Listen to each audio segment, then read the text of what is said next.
Thank you for joining us for our Own Your Career Job Search series. Today we'll be talking about resumes. What you're going to need before we get started is your job information, so your job history, including your position title, your dates of employment, the company name that you worked at, the location of the place that you worked, and a list of your job responsibilities. Your education or any certifications that you've received, awards or recognition, a list of job-related skills, and a list of any professional presentations or publications that you've completed. All right, to get started, I want to provide a little bit of information about some of the words that might be used today. So a resume is a document used to provide background information about work experience, skills, education, and recognition for potential employers. A master resume is a complete list of all jobs, job responsibilities, education, awards, certifications, etc., and a resume format to assist you in future tailored resumes. And then a tailored resume is a more specific resume related to the job that you are applying for. It may not include all of your job certifications, skills, awards, etc. Jargon is job-specific language that may not be widely known or understood. And then a job description is the information shared by an employer to provide insight into the job expectations and requirements. There are three main types of resumes that are used. The reverse chronological resume, which has you list your previous work or volunteer experience from newest to oldest. This format is the most widely accepted and most flexible format. It's typically used for people that are entry level or looking for mid-level positions, but can be used by anyone. Again, this is the most widely accepted format. A functional resume, also known as a skills-based resume, focuses on relevant and transferable skills over job history.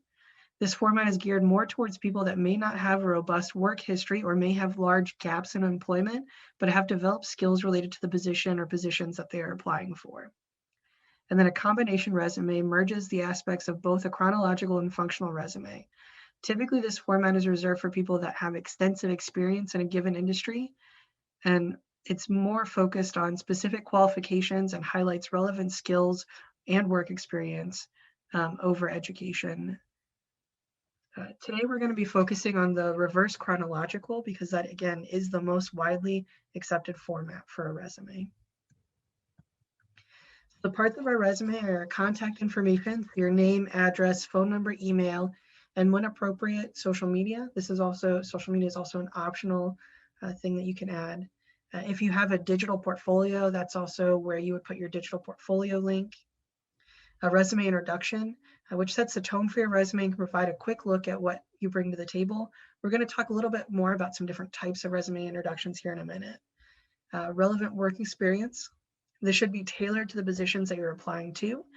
So if you have an extensive work history, pulling out the positions that are recent and most related to the type of job that you're looking to apply for. Your education, so high school or college, trade school. Your skills, hard and soft skills, really focusing on featuring those that relate back to the positions that you're applying for and the information that's included in that position description. Any certifications, awards, or honors, including any special certifications, licensures, or awards that you have earned and that are still active. And then any publications or presentations in the form of a citation for those publications or presentations that you have authored or presented at. So there are 5 types of resume introductions. We're going to start with the resume objective first. This is typically 2 to 3 sentences that provides an overview of your skills and related experiences. So when to use this type of introduction are if you're an entry-level candidate, you do not have in-depth experience in the field, or you are recently graduated high school or college. When not to use this introduction are if you have a lot of industry-specific skills, you are attempting to change careers, so you've kind of have a lot of experience in one type of job, but you're looking to move into a different type of job, or you plan to include a cover letter. So we're not talking about cover letters today, but if you're looking to include a cover letter or the application requires a cover letter, you might want to look at one of the other resume introductions. So an example, lead bartender with 4+ years experience in cocktail preparation and creation and a bartending license certified by the District of Columbia, possesses a deep knowledge of local craft beers, wine, and spirits, in cocktails, as well as their optimal food pairings, seeking to leverage my bartending skills to fulfill the head bartender position at your restaurant. A summary of qualifications typically consists of 4 to 6 bullets that highlight your most important career achievements. Avoid using generic statements. So when to use this, or if you're applying for a position that has very rigid requirements, you have a wealth of experience in the specific area that you're applying, or you possess multiple skill sets. When not to use this introduction, or if you lack experience, you are an entry-level candidate, or you lack measurable achievements. So an example, experience cash register, point of sales, terminals, and other common retail customer service technology. Consistently top-rated customer service worker, 95% satisfaction rating in previous employment. Able to train new employees in attaining customer service standards and goals and using restaurant equipment. Committed, loyal, and hard worker with excellent communication and teamwork skills. Conversational in Spanish, able to take orders from Spanish-speaking customers. The next type of introduction is a professional profile. This combines an objective statement and a summary of qualifications. It can either be written as a paragraph or in bullet points. So when to use this introduction, you have had a major achievements in past positions. You are applying for a position in the same industry, and you have a special area of expertise. When not to use this type of introduction are if you're entry level, your recent high school or college graduate, or you lack measurable achievements.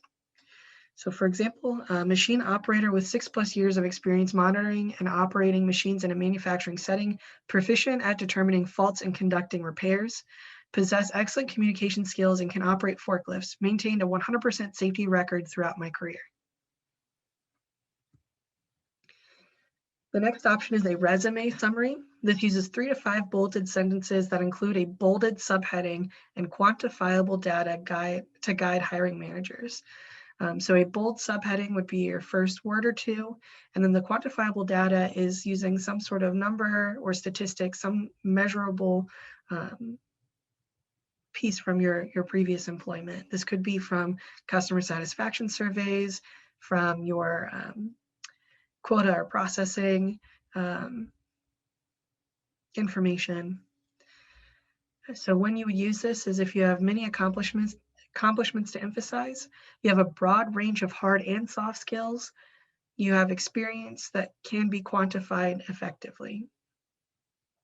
When not to use this, you're a student or a graduate with little to no work experience, you have few achievements under your belt, or you would struggle to come up with quantifiable data to include. So for example, we have vehicle repair, repaired and serviced 2,000+ vehicles, upselling, upsold parts and labor by an average of 47%, customer service, greeted on average of 52 customers a week, meticulousness, test drove 1,470 vehicles to ensure work quality.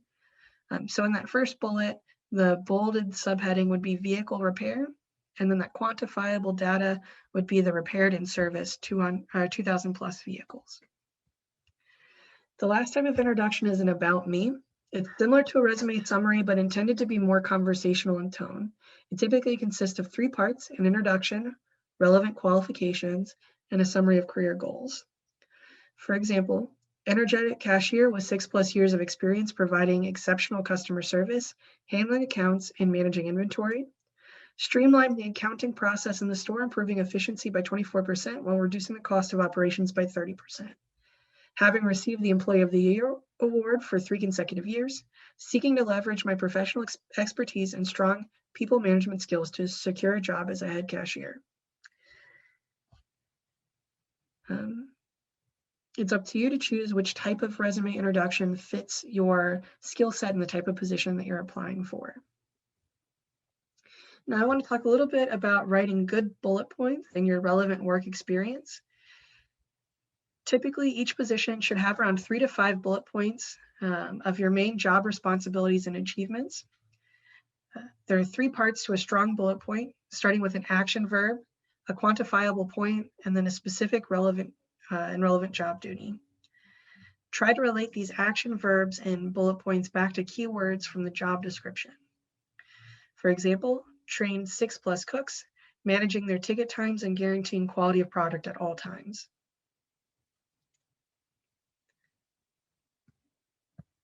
So skills, we've talked a little bit about hard and soft skills.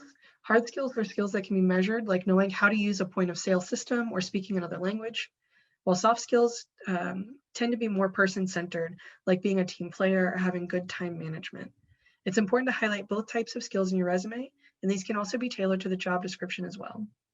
If you're interested in learning more about what sort of skills you should include, try asking current or former supervisors what skills they've noticed, friends or family, or taking different skills assessments on Indeed or LinkedIn or other websites. So now we're going to talk about the actual making of a resume. So we're going to start by using Microsoft Word. So I'm going to talk through it and then I'm going to show you. So the first thing you're going to do is you're going to open Microsoft Word, select New.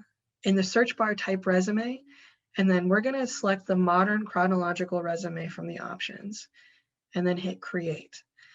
So the reason we're doing the modern chronological resume is it's one of the most standard formatted resumes that Microsoft Word has as a template. It fits our reverse chronological need, has the sections that we need, and it's a clean and concise resume. After you hit create, we're going to work through replacing the information in the template with your information. All right, so we're in Microsoft Word. We're going to come over and hit New. In the search bar, we're going to search for a resume.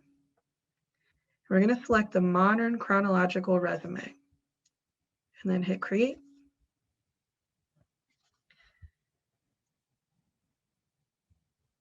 All right. So one of the first things I want to talk about is down here we have an activity section.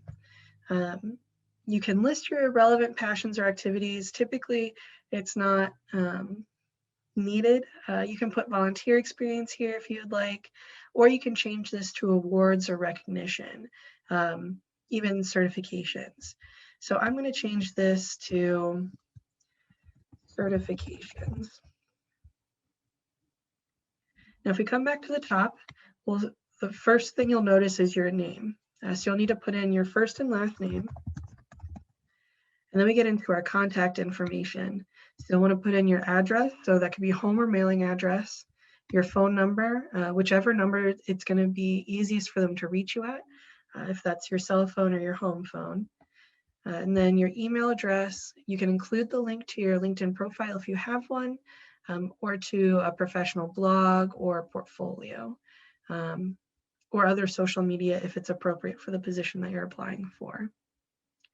This next section here would be where you would put that resume introduction that we talked about based on the decisions that you made, based on your experience and the type of position that you're applying for. Under your experience, this is where you're going to start putting your job history. So you'll see this dates from to, that's where you'll put the month and year that you started your most recent position, to the month and year that you left your most recent position. If you're still currently employed, then you'll put in your start date to present, just the word present. You'll put in your title here. So for me, this would be Library Services Coordinator.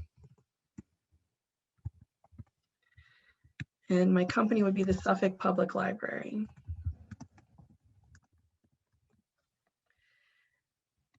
Then below that, you can put in either as a bulleted list or as short sentences. It's typically done as a bulleted list because that is very easy and quick for people to look through and see.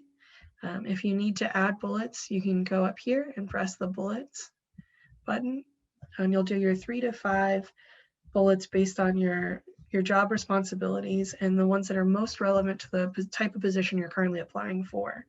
And remember to start with that action word. You can add as many positions as you feel you need to for this. Some people will tell you to keep your job resume to a page. Typically 1 or 2 pages is pretty standard. So once you've finished your work history, you'll come down to your education.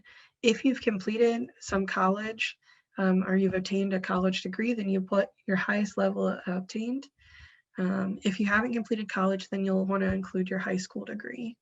If you have any professional or trade school training, you can include that under your education as well.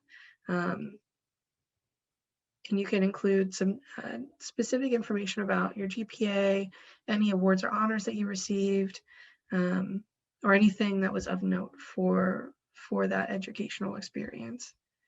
Your next section here is your skills section. You'll want to list the skills that you think you're strongest at and that most directly relate to the position first. And you can list as many skills as you feel you need to.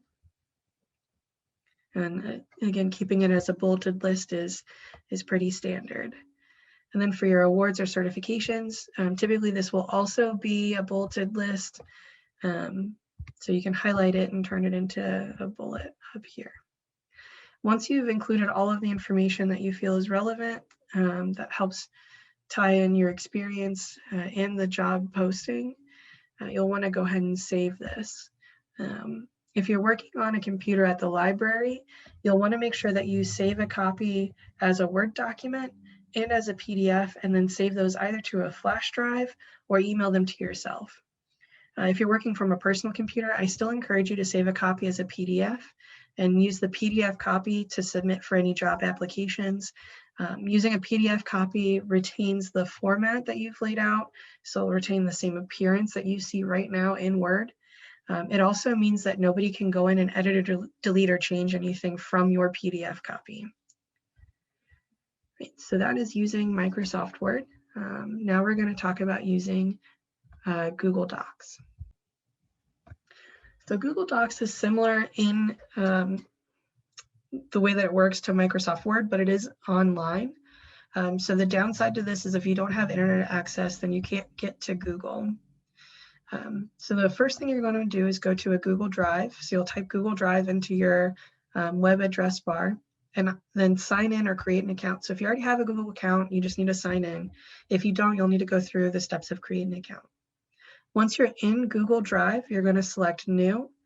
You're going to scroll down and hover over Google Docs and select the arrow on the right-hand side of the words, and then select From a Template. From there, you're going to type, or you'll scroll down and you'll see resume templates. There should be 5. You can select any of those 5. Most of that is just aesthetics. They all are similar in the modern reverse chronological template layout. And then you'll go through and you'll replace the information in the template with your information. All right, so I've logged into the internet here, and I'm on Google Chrome, so my homepage is google.com. So I can type in Google Drive up there, or if I'm already logged in, I can go to the apps and select Google Drive. So I'll go Google Drive here, and we'll click on drive.google.com there. Again, I'm already logged in, so it took me to my drive. I'm going to select New, hover over Google Docs, click on that arrow, From a Template. Then you'll see here that there's a chunk of resumes right here. So I'm going to select this first one, Resume Swiss there. Most of them, it's just a matter of the layout. It's all similar. It's just aesthetics. So you might want to take a peek and see which one fits your aesthetic the best. Something I forgot to mention when I was doing the Microsoft Word is making sure that you name your document something that it's really easy for you to distinguish. So I typically like to do my first name, last name, .resume, and then the month and year that I'm working on this one. It makes it a little bit easier for me to find. It also lets me know when I most recently updated or when this resume was from. So you'll see here we have our name here, and then a title. So if you currently have a job and you have a title that you would like to include there, you can. You don't have to. If you don't want to, you can just delete that. You'll see our contact information is here, still our name, our address, phone number, email. You can also add in those social media links, the LinkedIn link to professional portfolio, etc. What you'll notice here is that this one starts with skills. So right here would be where we would include our list of skills. Again, I encourage you to still use them as a bulleted list. Below that is our job experience. So you can see that here. It's similar. A company name, job title, dates that you worked. This one does include the location of the job. So for me, that would be Suffolk, Virginia. And then the job description goes below it. Then we have education, so you can include your educational information here, similar to the other one, and then a section on awards. What you'll notice is that this one doesn't have a resume introduction section. That's typically because they assume that you're going to pair this with a cover letter. So if you would like, you can pair it with a cover letter. If you would like to include a resume introduction section, something you can do is do some editing to change skills to resume introduction, and then maybe include skills down below instead of awards if you so choose. So the benefit of using Google is that it will automatically save. So you'll see here last edit was made seconds ago. It will automatically save as you make edits into your Google Drive. So you don't have to worry about saving periodically. It's already saved and it's already there. You can also use this to check your revision history. So if you're trying to figure out what edits you've made, if you click on that last saved, it will show you and you can see the different versions. So if you deleted something that you later realize you really want to go back and have, you can look at your revision history and do that. So just like with Microsoft Word, I encourage you to also save this as a PDF. Since people may not be familiar with saving Google Docs as PDFs, I do want to go over that very quickly. So you can download it right as a PDF. If you are using one of the library public computers, whatever you download, you'll want to make sure that you re-upload into your Google Drive or email to yourself. And you can also print directly from Google Drive as well. Right, so the next one that I want to talk through is using Indeed to make a resume. All right, so making a resume in Indeed.com is actually pretty simple. You do need to have access to the internet to do this though. So you'll go to www.indeed.com and you'll either create an account or you'll log in if you already have one. And then you're going to need to go to your profile. So if you're creating an account, it will give you opportunity to add stuff right away. You don't need to add it right away. I'm going to go from the account page to show you. So you'll go to your profile and you can get there by going into the upper right-hand corner and clicking on the icon that looks like a little person. You'll select profile from the menu. And then in your profile, it's already broken up into sections. You'll click the plus sign in different sections to add different information. And then on the right-hand side, you'll select download resume to have Indeed create the resume for you based on the information you've put into your profile. And then you'll click the download, it'll give you a preview and you'll click the download resume button at the bottom of the screen. Be sure that if you're using this method on one of the public computers that you do save it to a flash drive, email it to yourself, or upload it into your Google account. Indeed will maintain the information that you put in there, but you'll have to re-download the resume every time if you don't save a copy.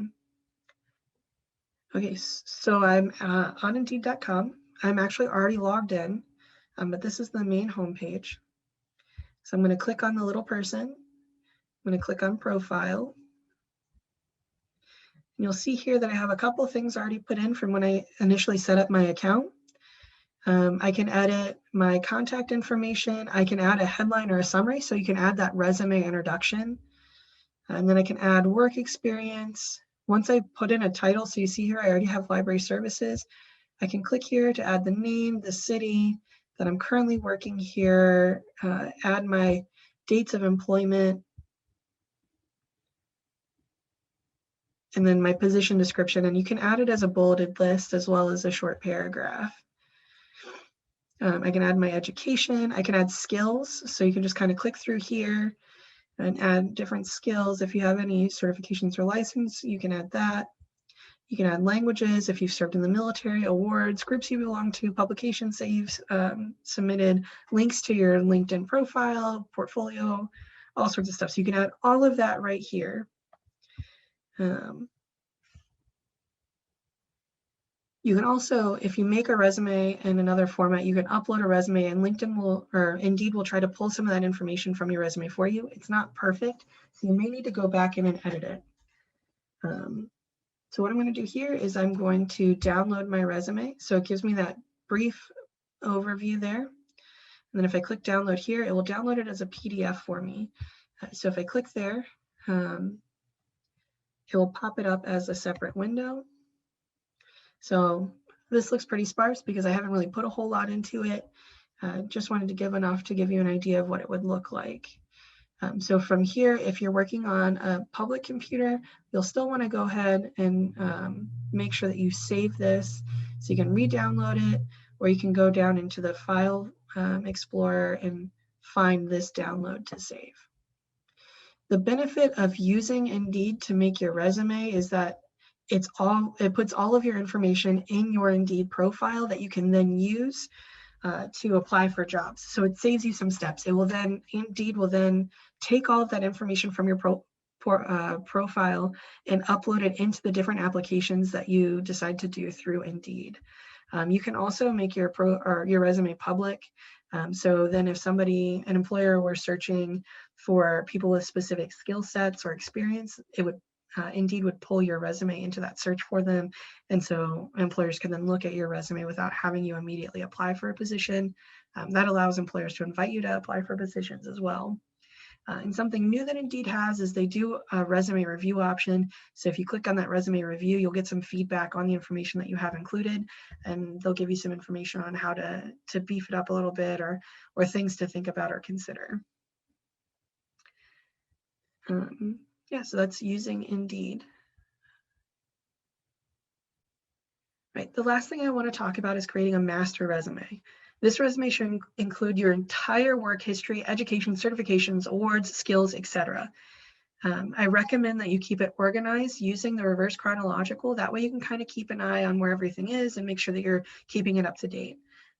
You'll want to revisit this document often to update your work history, your awards, your certifications, all of it.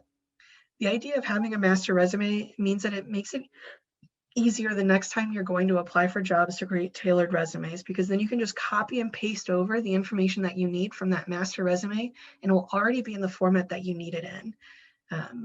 So keeping one document that has everything makes it easier to make those individual documents that will be used for your applications. Our next Own Your Career Job Search series will be on March 5th, and it's all about interviewing in the digital world. So we're going to talk about how to prepare yourself to interview using phone interviews, Zoom interviews, and getting yourself ready and prepared for this unique and different type of interview style. Thank you for joining the Suffolk Public Library for our resume building program, and I look forward to providing you some additional information next month.